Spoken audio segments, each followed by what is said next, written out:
Iran Israel US യുദ്ധം ലോകശ്രദ്ധ പിടിച്ചുപറ്റുന്ന വലിയൊരു ആഗോള പ്രശ്നമായി മാറിക്കൊണ്ടിരിക്കുകയാണ്.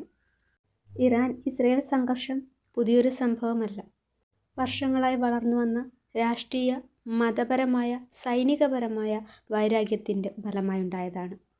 രണ്ട് രാജ്യങ്ങൾ തമ്മിലുള്ള യുദ്ധം എന്നതിനുപരി ലോക സമാധാനത്തിനും സാമ്പത്തിക ഭദ്രതയ്ക്കും വലിയ ഭീഷണിയാണ് ഈ യുദ്ധം. ഇറാനും ഇസ്രയേലും തമ്മിലുള്ള വൈരാഗ്യത്തിൻ്റെ തുടക്കം 1979 ഇറാനിയൻ റവല്യൂഷന് ശേഷമാണ്.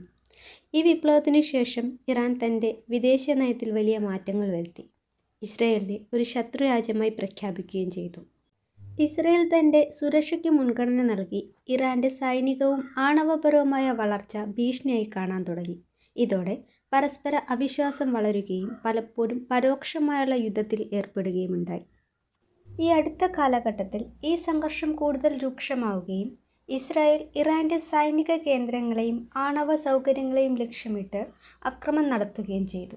ഇതിന് മറുപടിയായി ഇറാൻ മിസൈലുകളും ഡ്രോണുകളും ഉപയോഗിച്ച് ശക്തമായ തിരിച്ചടിയും നൽകി.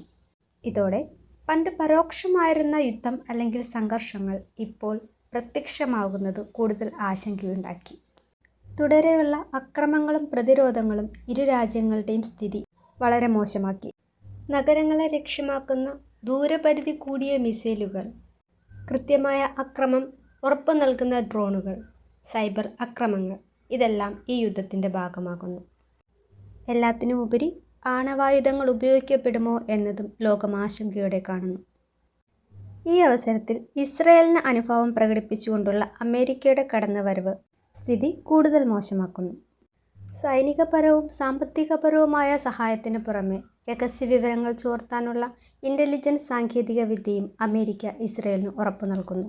എന്നാൽ ഇറാനോടാകട്ടെ കടുത്ത വിവേചനത്തോടെ തന്നെ സാമ്പത്തിക ഉപരോധങ്ങൾ ഏർപ്പെടുത്തിയും ആണവ പദ്ധതികളെ നിയന്ത്രിക്കാൻ ശ്രമിച്ചും സൈനിക മുന്നറിയിപ്പുകൾ നൽകുകയാണ് അമേരിക്ക ചെയ്യുന്നത്. ഈ യുദ്ധത്തിൻ്റെ ഏറ്റവും ദുഃഖകരമായ വശം സാധാരണ ജനങ്ങളുടെ ദുരിതമാണ്. വീടുകളും സ്കൂളുകളും ആശുപത്രികളും നശിക്കുന്നു. കുട്ടികളും സ്ത്രീകളും ഉൾപ്പെടെ നിരപരാധികൾക്ക് ജീവൻ നഷ്ടമാകുന്നു. പലരും സ്വന്തം വീടും നാടും വിട്ട് മറ്റു ദൂരസ്ഥലങ്ങളിലേക്ക് അഭയാർത്ഥികളാകേണ്ടി വരുന്നു. ഈ യുദ്ധം ലോകത്തിൻ്റെ വിവിധ ഭാഗങ്ങളിൽ പലതരം രൂക്ഷമായ പ്രശ്നങ്ങളാണ് ഉണ്ടാക്കുന്നത്. ഇറാൻ ഒരു പ്രധാന എണ്ണ ഉൽപ്പാദക രാജ്യമാണ്. യുദ്ധം കാരണം എണ്ണവില ക്രമാതീതമായി ഉയരുന്നു.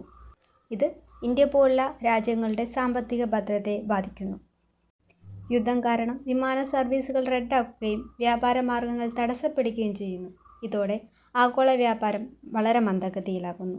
ഈ യുദ്ധത്തിൽ മറ്റു രാജ്യങ്ങൾ പങ്കുചേരുന്നതും ആണവായുധങ്ങളുടെ ഉപയോഗ സാധ്യതയും യുദ്ധം ദീർഘമായി തുടരാനും ഇനിയൊരു ലോകയുദ്ധത്തിലേക്ക് പോകാനുള്ള സാധ്യതയും ആശങ്കയോടെ കാണേണ്ടതാണ്. അതുണ്ടാവാതിരിക്കാൻ അന്താരാഷ്ട്ര സംഘടനകൾ കൂടുതൽ സജീവമായി ഇടപെട്ട് സമാധാന ചർച്ചകൾ നടത്തുകയും രാജ്യങ്ങൾ തമ്മിലുള്ള വിശ്വാസം പുനഃസ്ഥാപിക്കുകയും ചെയ്യണം. ഒടുവിൽ ഇറാൻ ഇസ്രയേൽ യുദ്ധം നമ്മളെ പഠിപ്പിക്കുന്നത് സമാധാനത്തിൻ്റെ പ്രാധാന്യമാണ്. മനുഷ്യജീവിതത്തിൻ്റെ മൂല്യം തിരിച്ചറിയുകയും പരസ്പര സഹകരണത്തിലൂടെയും പ്രശ്നങ്ങൾ പരിഹരിക്കാൻ ശ്രമിക്കുകയും ചെയ്യുകയാണ് വേണ്ടത്. യഥാർത്ഥ വിജയം യുദ്ധത്തിലല്ല, സമാധാനത്തിലാണെന്ന് തിരിച്ചറിയുക.